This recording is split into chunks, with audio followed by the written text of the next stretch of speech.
GTA 4 is one of the most realistic and respected GTA titles to date, and with its 17th anniversary right around the corner, we thought, what better time to look back at this legendary game? In this video, we're diving into 20 features that GTA 6 could learn from. A lot of these cool details were sadly left out in GTA 5, so make sure to stick around till the end. You won't want to miss any of them.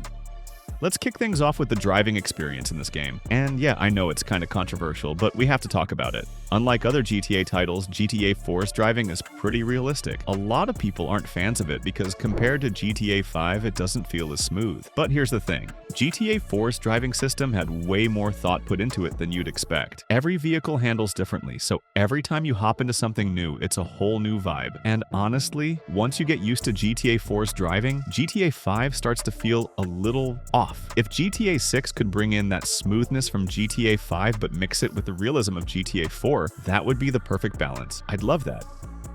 Next up, one thing I seriously missed in GTA 5 was the parkour. I mean, yeah, I get it. Character movement in GTA 5 is super smooth, but GTA 4 just hits different when it comes to parkour mechanics. As someone who spent way too much time messing around with parkour in GTA 4, I was honestly shocked to realize GTA 5 didn't have anything close. Like, you can climb walls and do some basic stuff in GTA 5, and that's about it. But in GTA 4, you could hang from ledges, shimmy across edges, and it felt like you had options. I hope GTA 6 brings in a proper parkour system. It would seriously make the gameplay way more fun. While every GTA game has featured hospitals, because let's be real, that's where you wake up after the iconic wasted screen, GTA 4 did something pretty unique. You could go inside the hospital. Yep, it was fully accessible, and it felt like a cool little detail that added to the immersion. It's kind of weird that Rockstar scrapped that in GTA 5. Sure, there's one mission where you enter a hospital, but outside of that, it's completely off limits in free roam. And honestly, that's part of a bigger issue. GTA 5 had way fewer accessible interiors compared to GTA 4. Some leaks are floating around that claim around 70% of buildings in GTA 6 will be enterable, and I hope that turns out to be true. If you've watched our previous video on things GTA 6 should steal from GTA Chinatown Wars, then you probably remember the cop computer we mentioned. Well, GTA 4 took that idea and cranked it up a notch. You could access a full criminal database just by hopping into any police car, and it made you feel like a real part of the city's system. It was such a cool little detail that added so much depth, which makes it even more disappointing that GTA 5 completely left it out. Not only that, but you could also help out the feds in GTA 4. Through the same police computer, you had the option to take on side missions and bring criminals to justice. There were a bunch of wanted suspects you could track down and arrest or eliminate, and it added a whole new layer to the gameplay. With all the rumors about Jason, one of the protagonists in GTA 6, possibly being a cop, there's a good chance that features like these could make a comeback, and honestly, that would be such a win. I swear, the attention to detail in GTA 4 was on another level. It's one of those things you might not notice right away, but once you do, it blows your mind. For example, if you quickly exit a vehicle by tapping the button, the engine keeps running, so when you hop back in, you can just drive off instantly. But if you hold the button to get out, Nico shuts off the engine, and the next time you get in, you have to start it up again. It's such a small touch, but it shows how much thought went into the game. Even GTA 5 doesn't go that deep with the details. Similarly, the same thing happens with the car radio. If you don't shut off the engine and the radio is playing, you can still hear the music even after getting out of the car. But if the engine is completely turned off, the sound stops too. It's such a subtle but immersive detail that makes the world feel alive. Hopefully, Rockstar brings this level of realism back in GTA 6. It would be such a nice touch. GTA 4 also had this cool feature where you could pick up random objects from the environment and throw them. There was even a mission built around it, where you had to threaten a shopkeeper by throwing a brick through his store window and smashing the front glass, showing off how the mechanic worked. It was such a fun and creative addition, so it was kind of a shock that Rockstar didn't carry it over to GTA 5. Throwing stuff at NPCs and causing chaos with whatever you could find added a whole new layer of interaction to the game. While food shops were first introduced in the GTA series with San Andreas, I think GTA 4 had the most iconic ones ever. Remember Burger Shot? The moment you walked in, you'd get hit with that legendary "Welcome to Burger Mofo" line, and it instantly stuck with you. Welcome to Burger Shot, motherfucker! And who could forget the Heartstopper, the massive 6-pound burger that came with a warning it might kill you. Absolute classic. That kind of humor and world building was peak Rockstar. So yeah, it was honestly a bummer when they completely ditched food shops in GTA 5. Here's hoping they make a comeback in GTA 6. Just like in real life, where you've got to pay taxes, GTA 4 introduced a cool little mechanic where you had to pay a toll while driving on highways. If you didn't cough up the cash, the cops would be on you almost instantly. A similar system popped up later in GTA Chinatown Wars, but surprisingly, this feature was completely removed in GTA 5. Honestly, the toll tax added a nice touch of realism, and it's one of those small details that made the world feel more alive. With GTA 6 being set in a modern era, there's a good chance Rockstar could bring this back, maybe with automated toll deductions or something smart like that. Let's hope they do. Another minor but super cool detail we noticed in GTA 4 was how active the NPCs were. Sometimes, while just chilling in their car, you'd see NPCs casually tossing out coffee cups, cigarette butts, and other trash. Little things that made the world feel alive. And near toll booths, they'd roll down their windows, pull out cash, and pay the toll like real people. It's wild how much personality the NPCs had. This kind of dynamic behavior is exactly what we need in GTA 6. It would make the world feel so much more immersive and fun to be in.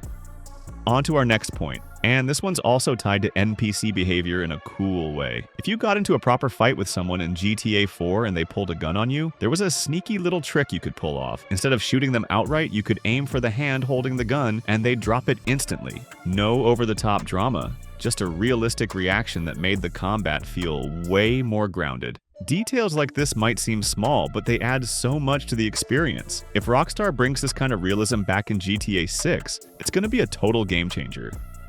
Expanding on the gunplay side of things, GTA 4 had this super handy feature where you could get a vehicle full of weapons delivered to you. Once you'd built up a certain level of friendship or likeness with a character, you could just give them a call and boom, they'd roll up with a car packed with guns. It was such a useful and fun addition, especially when you were low on ammo or gearing up for a big mission. Similarly, GTA 4 had these cool little police checkpoints set up inside tunnels, where cops would stop civilian cars and do routine checks to make sure everything was in order. This extra layer of realism made the city feel alive and responsive.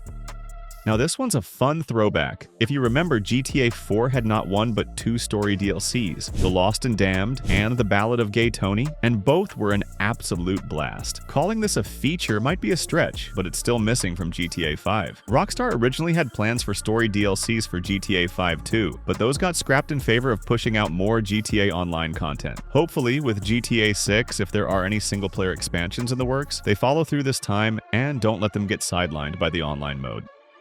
You can complain all you want about the driving in GTA 4, but one thing we've all got to agree on is the car damage. It was on another level. Unlike other GTA games where car damage often felt off or inconsistent, GTA 4 nailed it with super realistic physics. I'd even say the damage system in Grand Theft Auto 4 was better than Grand Theft Auto 5's. Crashing into cars felt intense. Vehicles would get visibly deformed, parts would bend in all the right or wrong ways, and the impact just looked and felt real. It made every chase and crash way more satisfying. One of the things I loved in GTA 4 was just hanging out with Nico's cousin, Roman. Sure, drinking or hitting up different spots was fun, but the real highlight? The bowling alley. That place was a vibe. And come on, who could forget Roman's iconic line? Nico, it's Roman! Let's go bowling! It became a meme for a reason. Moments like that gave the game so much charm and personality. While hanging out with other characters in the game was great, I also appreciated the fun spots scattered around Liberty City. One of my favorites was the Comedy Club, and if you didn't know, GTA 4 featured a full stand-up set by the legendary Ricky Gervais. It's wild that Rockstar chose to drop stuff like this in GTA 5, but here's hoping they bring back these fun, immersive locations in GTA 6. They added so much personality to the world. We stumbled upon another cool detail while casually roaming around in GTA 4. If you're exploring the city, you'll occasionally come across beggars. Whether you choose to help them or not is totally up to you, but if you do help them out, they will remember it. Later on, if you get into a fight and one of those beggars is nearby, they'll jump in and back you up, fighting off whoever's attacking you. It's such a wholesome and unexpected detail that made the world feel alive. Having a similar system in GTA 6 would be such a cool touch. Unlike GTA 5, where you could just check emails straight from your phone, GTA 4 had a completely different vibe. You had to visit a cyber cafe to read them. It made sense if we think about the period it is set in. The thing that could have been carried over was that after opening an email, you had the option to respond with either a positive or negative reply. It was such a fun little feature, and depending on what you chose, Nico would send out a completely different response. With that said, that's pretty much it for today's video. Let me know in the comments what other features you think GTA 6 should bring back from GTA 4 or any other Rockstar titles. Oh, and watch out! There's a fake GTA 6 rival called Paradise making the rounds. Tap on the video to the left so you don't get fooled. But if you're looking for a legit GTA 6 rival we're hyped for, click on the video to the right to learn all about Mindsci. For the latest news and updates on all things GTA, check out our website at gtagossip.com. And if you enjoyed this video, give it a thumbs up. And don't forget to subscribe to GTA Gossip for more content like this.